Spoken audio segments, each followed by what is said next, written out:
आज की क्लास में हम लोग सबसे पहले सीखेंगे कि किस तरह से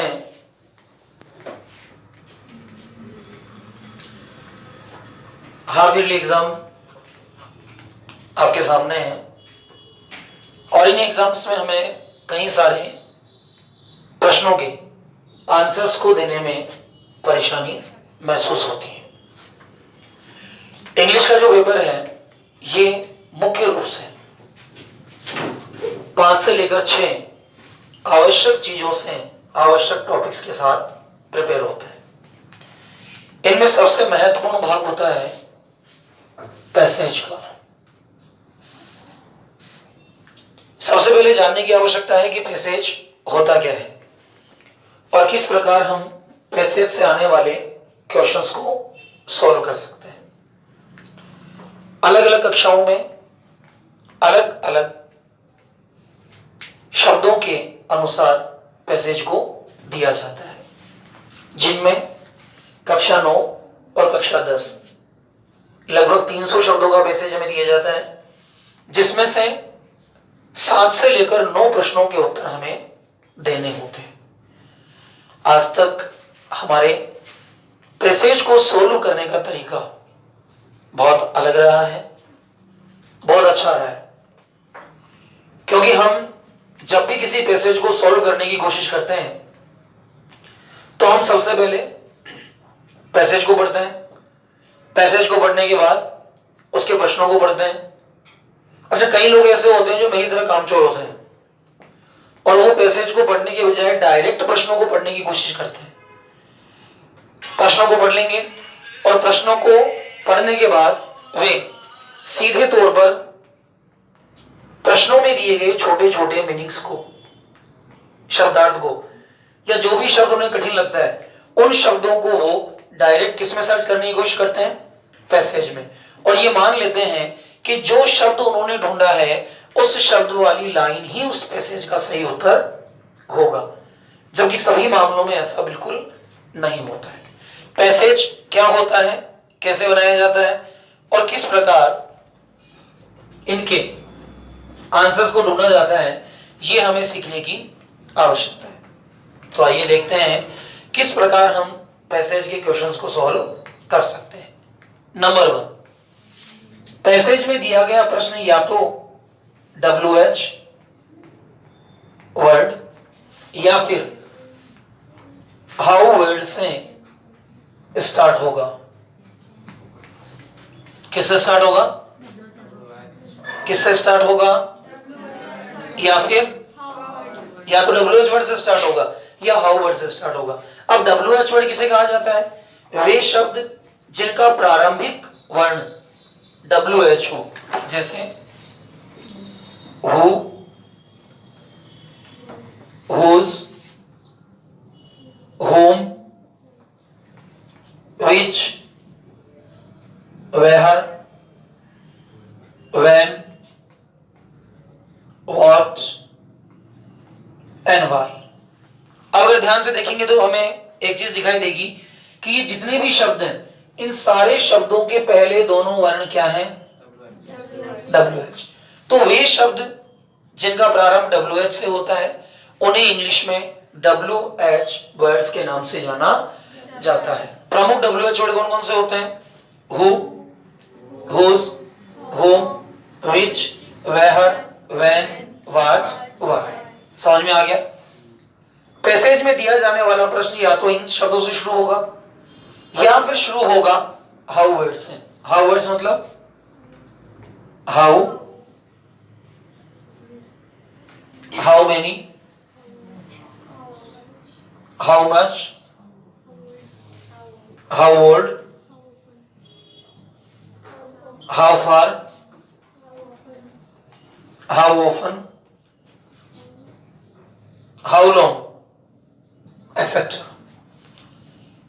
वे प्रश्न जिनका प्रारंभ H और W से शुरू हो, ऐसे शब्दों को हम हाउ वर्ड से प्रारंभ होने वाले शब्द कहते हैं। तो पैसेज का प्रश्न पहला प्रकार या तो शुरू होगा WH वर्ड से या फिर किससे शुरू होगा? हाउ वर्ड से। यदि पैसेज का पहला प्रश्न, दूसरा प्रश्न, तीसरा प्रश्न या जो भी प्रश्न है वो WH वर्ड से स्टार्ट हो रहा है, तो इसका उत्तर लिखते समय हमें उनसे संबंधित जानकारी को लिखना होता है। यदि प्रश्न हु से प्रारंभ हो रहा है तो इस प्रश्न की जानकारी है कर्ता का नाम। इस प्रश्न की जानकारी क्या है? यानी कि हु से प्रारंभ होने वाले प्रश्न के उत्तर में हमें सीधे तौर पर किसी सब्जेक्ट का नाम लिख देना होता है। हुज का अर्थ है संबंधों की जानकारी, संबंधों की जानकारी। यानी कि अगर कोई भी प्रश्न हुज से प्रारंभ हो रहा है तो हमें उसके उत्तर में किसी संबंधी या किसी संबंध का नाम लिखना होता है। जैसे whose father, whose brother, whose mother, whose sister, whose uncle, whose aunt, whose friend, whose teacher, मतलब किसका। इसका मीन होता है किसका, किसकी। तो जब भी कोई प्रश्न हुज से आ रहा है पैसेज में तो हमें उस संबंधित व्यक्ति का नाम लिखना होता है जिसका संबंध उससे दिया गया हो। यदि होम से आ रहा है तो ये संबंधों को अलग करने का काम करता है। इसमें किसी व्यक्ति को कोई वस्तु दी गई हो, किसी व्यक्ति को किसी वस्तु के बारे में कोई जानकारी लेनी हो अथवा देनी हो आदि से संबंधित प्रश्न इसके अंदर पूछे जाते हैं। जैसे मैंने ये पेन तुम्हें दे दिया, अब किसी ने मुझसे पूछा home you gave that pain, तुमने ये पेन किसको दिया, तो जिस व्यक्ति को दिया उस व्यक्ति का नाम हमें लिखना होता है। और ये नाम जो है ये कैसे हो सकते हैं? ये हो सकता है I, we, you, he, she, it, they, या फिर किसी कर्ता का नाम भी हो सकता है। समझ में आ रहा है यहां तक का? हो आ गया तो क्या लिखेंगे? हुज आ गया तो क्या लिखेंगे? होम अगर आ गया तो क्या लिखेंगे? I, we, you, he, she, it, they, name. अथवा वस्तु किसी को दी गई है अथवा किससे ली गई है तो उस सब्जेक्ट का नाम इसमें ऐड कर दिया जाएगा। यदि प्रश्न का प्रारंभ विच से है तो विच शो करता है जानवरों को, वस्तुओं को, अथवा मौसम को, अथवा दिन को। इन सारी चीजों को शो करने का काम कौन करता है? विच। तो यदि किसी भी प्रश्न को विच के साथ बनाकर दिया गया है तो ऐसे प्रश्न के उत्तर के अंदर हमें जानवर का नाम, किसी वस्तु का नाम, किसी मौसम का नाम, किसी दिन का नाम, किसी महीने की जानकारी, छोटे दूध पीते हुए बच्चे की जानकारी या निर्जीव चीजों के बारे में हमें एड्रेस यहां करना होता है। समझ में आ रहा है यहां तक का? अब बात करते हैं वेहर को। वेहर किसे शो करता है? स्थान को। यानी कि अगर किसी भी प्रश्न का प्रारंभ वेहर से हो रहा है तो वेहर के संबंध में हमें किसकी जानकारी लिखनी होती है? स्थान की जानकारी। समझ में आ गया सबको? वेहर से अगर कोई प्रश्न पैसेज का स्टार्ट हो रहा है तो ऐसे प्रश्न के उत्तर में हमें स्थान का नाम अथवा स्थान की जानकारी ऐड कर देनी होगी। वैन का मतलब क्या होता है? तो कब का मतलब क्या हुआ? समय। अगर कोई भी प्रश्न वेन से स्टार्ट हो रहा है तो वेन से स्टार्ट होने वाले प्रश्न के अंदर हमें क्या लिखना पड़ता है? समय। या तो समय लिखेंगे या फिर समय से संबंधित जानकारी हम उस पैसेज के उत्तर के अंदर लिख देंगे। अब यहां क्या आ गया? व्हाट। व्हाट का मतलब वापस क्या हो गया? कर्ता, व्यक्ति, वस्तु आदि की जानकारी किसके उत्तर में लिखी जाएगी? व्हाट के उत्तर में। और वाई अगर किसी प्रश्न में आ जाता है तो इसका मतलब होता है क्यों। और क्यों जब आता है तो हमें क्या लिखना पड़ता है? कारण। और कारण को लिखने के दो तरीके होते हैं, या तो आप कारण को लिखिए बिकॉज के साथ या फिर आप कारण को लिखिए सो के साथ। ये सारे तरीके किसी भी क्वेश्चन के आंसर को बनाने के लिए कारगर होते हैं, क्योंकि हमें जो पैसेज दिया जाता है उस पैसेज के अंदर से हमें प्रश्न पूछे जाते हैं और जो किताब के लेसन होते हैं उनके पीछे भी हमसे प्रश्न पूछे जाते हैं। तो किसी भी प्रश्न के उत्तर को देने के लिए इन चीजों का समझना बहुत ज्यादा आवश्यक है। तो यदि वाई से आ गया तो वाई से पूछे जाने वाले प्रश्न का उत्तर हम किससे देंगे? कार्य के कारण से। किससे देंगे? कार्य के कारण से। तो कार्य के कारण से इसका आंसर कैसे बनेगा देखते हैं। कोई भी प्रश्न अगर वाई से स्टार्ट हो रहा है तो उसमें कार्य का कारण बिकॉज अथवा सो के साथ शो करना होता है। जैसे why did she go there. Why did she go there? वह वहां क्यों गई? इसका मीन क्या आ रहा है? क्यों? वह वहां क्यों गई? अब क्यों गई इसका कारण था, तो जो कारण है उस कारण को बताने के दो तरीके हैं, या तो बिकॉज या फिर सो।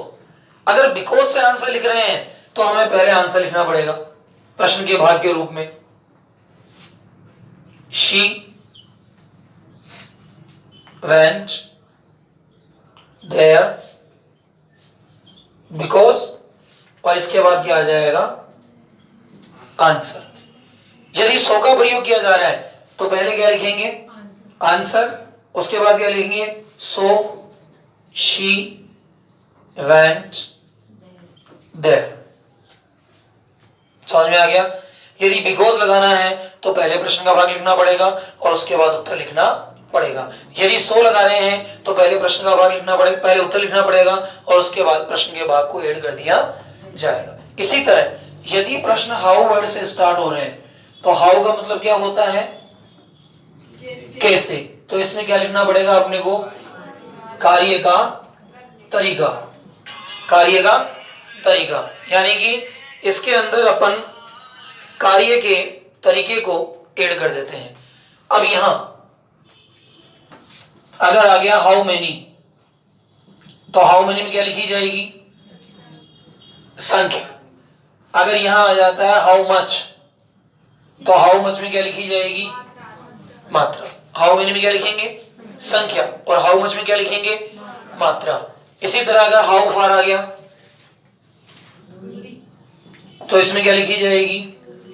दूरी। इसकी एक टेबल आपको बनवाई गई थी और उस टेबल के अकॉर्डिंग आपको इसको पूरी तरह से ऐड करना है और ऐड करने के बाद आपको इसे कंप्लीट करना है। अब यहां देखिए, पहले प्रकार का प्रश्न हो गया अपना WH/ हाउ वर्ड से आने वाले प्रश्न। क्या यहां तक का सबके समझ में आ गया? यदि किसी भी प्रश्न का प्रारंभ WH अथवा हाउ वर्ड से किया गया है तो हमें दी गई टेबल के अनुसार उस शब्द का उत्तर ढूंढते हुए उसका आंसर लिख देना होता है। सबके समझ में आ गया? ठीक है। अब आता है इसका सेकंड पार्ट। यदि प्रश्न WH और हाउ वर्ड से ना दिया जाए और हेल्पिंग वर्ब से दे दी जाए,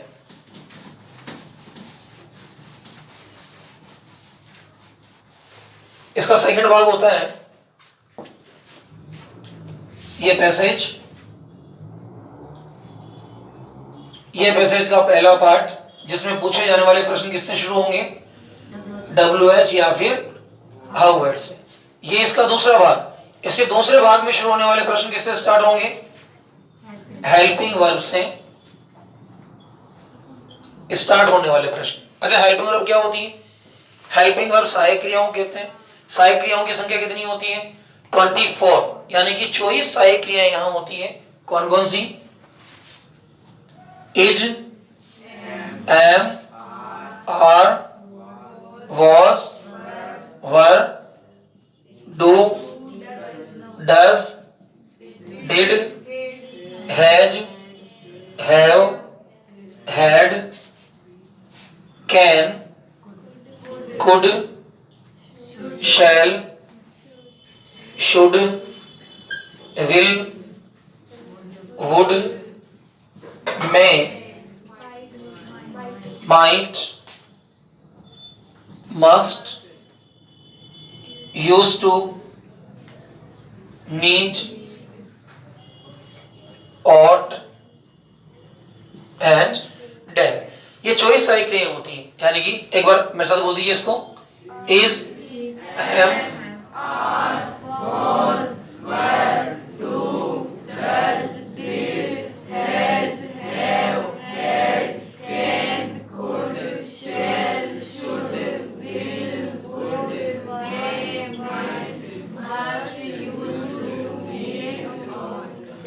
अगर किसी भी पैसेज के प्रश्न में इनमें से किसी भी सहायक क्रिया से कोई प्रश्न शुरू हो रहा है तो हमें उस प्रश्न का उत्तर केवल और केवल किसमें देना है? यस या फिर नो में। अब बताइए मुझे, आप पैसेज के अंदर मिला रहे हैं मीनिंग, आप मीनिंग मिला रहे हैं, मीनिंग को ढूंढ रहे हैं, लेकिन उसका उत्तर हमें किसमें देना है? यस और नो में। जबकि हम ऐसे प्रश्नों को 100% गलत ही करके आते हैं। क्यों करके आते हैं? क्योंकि हमारा दिमाग क्या काम करता है? मीनिंग को मिलाने में। हमारा दिमाग काम करता है कि प्रश्न के मीनिंग को देखो और प्रश्न के मीनिंग को देखकर पूरे पैसेज के अंदर उस मीनिंग को ढूंढ लो। जैसे मीनिंग ढूंढेंगे उस लाइन को वैसा का वैसा उतार कर आ जाएंगे। अब देखो, अगर WH वर्ड से प्रश्न स्टार्ट हो रहा है तो क्या हमारे द्वारा दिया गया उत्तर सही होता? नहीं होता, क्योंकि हम केवल मीनिंग मिला रहे हैं। अगर हेल्पिंग वर्ब से प्रश्न स्टार्ट होता तो क्या हमारे द्वारा दिया गया उत्तर सही होता? नहीं होता। और यही कारण होता है कि अंग्रेजी के पेपर के अंदर हम लोग बहुत कुछ करके आते हैं और हमारे मन में ये भावना होती है कि हम ने बहुत बढ़िया पेपर किया है, लेकिन जब रिजल्ट आता है, जब मार्किंग होती है, जब हमें आंसर शीट में दिखाई जाती है, तब हमें इस बात का एहसास होता है कि हमने कितना कुछ गलत कर दिया है। इंग्लिश के पेपर को सॉल्व करना बहुत आसान होता है, बशर्ते हम उन सारी चीजों को याद कर लें जिन चीजों से उनके प्रश्नों को बनाया गया है। क्योंकि प्रश्नों को बनाने से पहले उनके उत्तर, उनके आंसर्स दिमाग में होते हैं, तब कहीं जाकर उन प्रश्नों को बनाया जा सकता है। तो यदि किसी भी सहायक क्रिया से पैसेज का कोई भी प्रश्न आ रहा है तो हमें उसके उत्तर में केवल और केवल क्या लिखना है? यस और नो। अगर यस लिखना है तो यस लिख दिया, कोमा लगाया और प्रश्न का बाकी भाग ऐसा का ऐसा लिख दिया, सहायक क्रिया के बाद वाला। अगर नो लगाना है तो नो लिख दिया और नो के बाद आंसर का भाग लिखा, उसके बाद वापस नोट लगाया और पूरा भाग वैसा का वैसा लिख दिया। जैसे did she go to school, मान लेते हैं ये प्रश्न आ जाता है, did she go to school, क्या वह स्कूल गई? अब तुम इसका आंसर ढूंढ रहे हो पैसेज में, मिलेगा क्या? नहीं मिलेगा, आंसर नहीं मिलेगा। और मिल भी जाएगा तो गलत ही मिलना है, सही तो मिलना नहीं है। अब तुमने पैसेज को पढ़ा और तुम्हें इस बात का पता लगा आप लोगों को कि यहां इसका उत्तर आना है यस। क्या उत्तर आना है? तो हम यहां क्या लिखेंगे? Yes she went to school. Did आ गया इसलिए सेकंड फॉर्म लगानी है। Yes she went to school, हाँ वह स्कूल गई। अब इसका आंसर हमें देना है नेगेटिव, नहीं वो स्कूल नहीं गई, तो हम नेगेटिव क्या देंगे? No she did not go to school. यहां पे लगा दीजिए, एक कोमा लगा दीजिए यहां पे, तो पूरा आंसर क्या हो गया? No she did not go to school. समझ में आ गया? पैसेज से यदि कोई प्रश्न WH अथवा हावर्ड से दिया गया है तो हमें उसके उत्तर में उससे संबंधित सूचना लिखनी होती है। पैसेज में यदि कोई प्रश्न हेल्पिंग वर्ब से दिया गया है, हेल्पिंग वर्ब से स्टार्ट हो रहा है, इनमें से 24 शब्दों में से किसी भी एक शब्द से अगर स्टार्ट हो रहा है तो उसका आंसर या तो किसमें दिया जाएगा? यस में, या फिर उसका आंसर किसमें दिया जाएगा? नो में। यस में दिया जाना है तो इस तरह से लिखना है, नो में दिया जाना है तो नो के बाद सब्जेक्ट, सब्जेक्ट के बाद वापस वर्ब, वर्ब के बाद वापस नोट लगाना होता है। समझ में आ गया यहां तक का? ये हुआ पैसेज का सेकंड पार्ट। अब बात करते हैं थर्ड पार्ट की। ये सहायक क्रियाएं सबको याद है? याद है या नहीं है? ठीक है। अब बात करते हैं इसके थर्ड पार्ट की, यानी कि पैसेज में इनके अलावा किस प्रकार के प्रश्न और दिए जा सकते हैं, एडिशनल क्वेश्चंस कौन से दिए जा सकते हैं इसके अलावा। यहां बात करते हैं नंबर 3। पहले प्रकार का प्रश्न कौन सा आएगा? WH या फिर हावर्ड। WH या हावर्ड से आने वाले जितने भी प्रश्न होते हैं वो यहां से प्रिपेयर होंगे। सेकंड नंबर के अंदर हेल्पिंग वर्ब से कोई प्रश्न स्टार्ट हो रहा है तो हेल्पिंग वर्ब से होने वाले प्रश्न के उत्तर में हमें क्या लिखना है? या तो लिखना है यस या फिर क्या लिखना है? नो। यस दिया गया है तो सामान्य आंसर आएगा और नो दिया गया है तो नो के साथ इसके अंदर नोट भी ऐड कर दिया जाएगा। अब है नंबर 3। अब क्या आ रहा है इसका? नंबर 3। तो नंबर 3 के अंदर हमसे प्रश्न पूछा जाता है, find the word in the passage which mean, और इस तरह से इन्वर्टेड कोमा के अंदर कोई भी एक शब्द दे दिया जाता है। आता है नहीं आता प्रश्न ऐसा? और यह प्रश्न सबसे कठिन माना जाता है। Find the word in the passage which mean. तीसरे प्रकार का प्रश्न आता है। इस प्रश्न का अर्थ होता है सिनोनिम, यानी कि पर्यायवाची। इसका मीन क्या होता है? सिनोनिम यानी कि पर्यायवाची। तो ऐसे शब्द के अंदर हमें इस सिमिलर शब्द के पर्यायवाची को ढूंढना होता है दिए गए पैसेज में। अब जैसे जॉय है, तो जॉय का पर्यायवाची क्या हो सकता है? हैप्पी। जॉय मतलब आनंदित होना, हैप्पी मतलब खुशी होना। अगर उसके अंदर इससे सिमिलर और भी कोई वर्ड हो सकता है, वो वर्ड हमें ढूंढ कर लिखना होता है, तो ये होता है उसका सिनोनिम। एक यहां हो जाता है मीन के बजाय अपोजिट।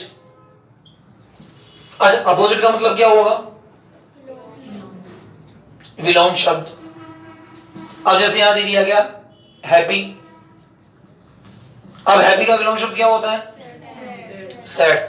तो जैसे ही हमें इस चीज का पता होगा कि हैप्पी का विलोम शब्द सैड होता है, तो हम इस प्रश्न को आसानी से सॉल्व कर लेते हैं। समझ में आ गया?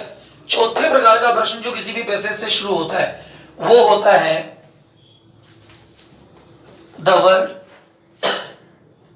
हियर रेफर फॉर या फिर टू। इसमें हमें एक लाइन दी जाती है और उस लाइन के अंदर एक सब्जेक्ट के ऊपर इन्वर्टेड कोमा लगा दिया जाता है। जैसे ही वेंट टू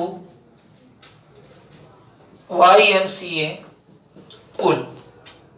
कक्षा 12 के विद्यार्थी जवाब देंगे ही वेंट टू YMCA पुल।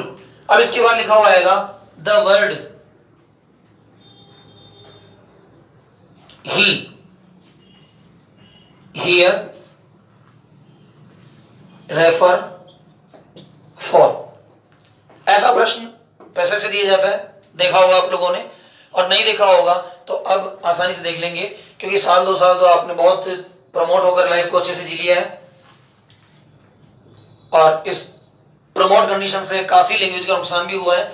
लेकिन अब जब हमें पूरा 100% सिलेबस पढ़ना है, हाफ ईयरली के अंदर लोकल क्लासेस के अंदर 75% तक सिलेबस आना है, और बोर्ड क्लासेस के अंदर 85 to 95% तक सिलेबस आना है, तो यहां अब हमें क्या लिखना है? The word he here refer for. ये ही शब्द यहां किसके लिए आया है? तो YMCA पुल कौन गया था? William Douglas. कौन गया था? William Douglas. तो हम क्या लिखेंगे? The word he here refer for William Douglas. William Douglas. समझ में आ गया? ऐसे ही 9th क्लास का प्रश्न आ गया, ही सेंट मनी टू लेंचो। उसने लेंचो को पैसा भेज दिया। अब ये ही शब्द यहां किसके लिए है? लेंचो को पैसा किसने भेजा था? पोस्टमास्टर ने। किसने भेजा था? पोस्टमास्टर ने। 11th क्लास के लिए प्रश्न आ गया, ही स्टोल द हॉर्स। उसने घोड़ा चुराया। अब घोड़ा किसने चुराया था? मुराद ने। तो यहां ही किसके लिए आ गया? मुराद।